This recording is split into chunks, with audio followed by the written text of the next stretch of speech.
Coming to you live from Pier 17 in the Seaport District of Manhattan and brought to you by Chase. Welcome back to Jalen and Jacoby. I can't wait to get outside and jump in my drop-top Jeep and go to the beach when I get off work. You took my kids in the Jeep last weekend. They loved it. They loved it. They loved it. We want a Jeep, Dad. Well, Warriors GM Bob Myers faced the media, and of course they asked him about Kevin Durant, what happened, and here's what he had to say. It wasn't like, slamming the door. It was very, to be honest, I was kind of sad. Yeah. Was there like kind of a sadness? Yeah, I mean, I was, because I like him. And the other thing is I love basketball. And so just to watch him play was a treat for me. Just to watch him practice, to watch him work out. He worked out right on this basket all the time. I'll miss that. I will, just as a basketball fan, because guys like him don't come along too often. And his skill set, his ability is so unique that to get to, I view it, for me, reconcile it with, I got to see him up close for 3 years of my life, and I'll always remember that. Jalen, Bob Myers is sad. I actually just thought about something watching Bob Myers do that. What was that? Kevin Durant is going to be the second player in the history of the NBA to have his number retired by 3 different teams. Huh. Wilt Chamberlain is the only person to have that achievement. 1, 2. Yeah. That's first and foremost. Second, Bob Myers was sad, but you notice what he was not? Surprised. For everybody that's been paying attention, whether it's LeBron going back to Cleveland, Kawhi playing his 1 year with the Raptors, KD playing his couple of seasons with the Warriors, these were arranged marriages. None of those players went to those situations and did like Giannis or did like Steph. It was like, I love it here. I want to be here long term. None of those guys said that. And one of the things that also helped aid and allow KD to remember that he was there for a goal took place after their first championship during the parade. Oh, what was that? It was Bob Myers, really enthusiastic.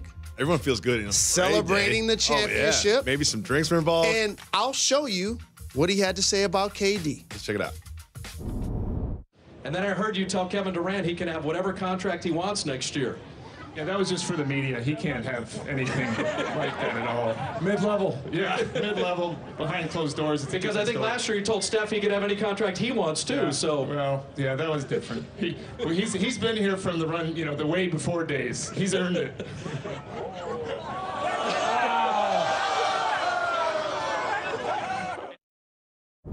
So what he just acknowledged is what KD knew that the entire world would speculate. And even though he won back-to-back finals MVPs, winning his first championship, he distinctly let the world know that didn't make me as happy as I thought.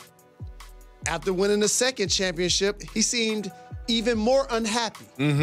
Because if his general manager is speaking into a microphone about the fact Steph was there from the beginning, but KD rolled the wave, what do you think unsophisticated, unresponsible, unprofessional media members like us are going to say, or fans, he's gone. or social media? He's gone. And in a weird way, that one little clip that you wanted to play is a microcosm of how the fan base and the NBA felt about the difference between Steph and KD. We always said, well, it's Steph's team. And the fans always felt a more kinship to Steph in the Bay Area than they did to KD because of what you said. And also, I want to draw a fork in the road for NBA fans to acknowledge. The hardest thing to do is to have a great player lead you to a championship. There's so many people walking the face of the earth that are able to brag about the multiple championship rings they have. When you get a chance, make sure you ask them, how was it to play with Bill Russell? What kind of guy is Shaq and Kobe? Hey, that LeBron guy, that Wade guy is awesome. Hey, tell me about Tim Duncan. Tell me about Tom Brady. Because greatness with an organization allows other people like myself, who wasn't considered a great player in his own right, to ride a situation to a championship. And that's okay in a team dynamic.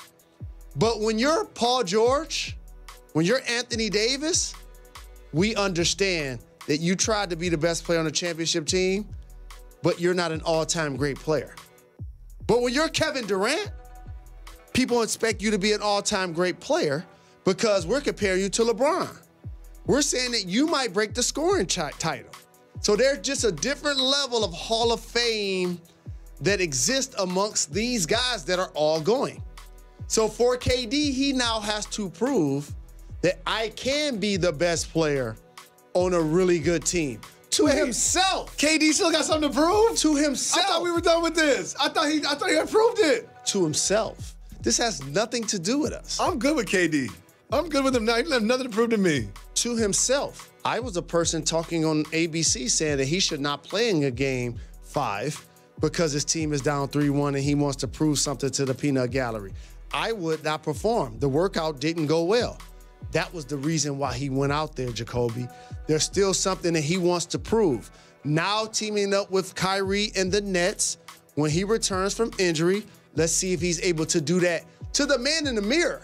We just get a chance to be witnesses. And we'll see, because for me, the jury is not still out. In Kevin Durant's head, maybe it is. Maybe it is. But to me, like Kevin Durant, if healthy, best player in the NBA. Just my opinion. When we come back, we'll be joined by Ryan Russillo, and we'll have some fresh sound from Anthony Rated Davis R about the Lakers.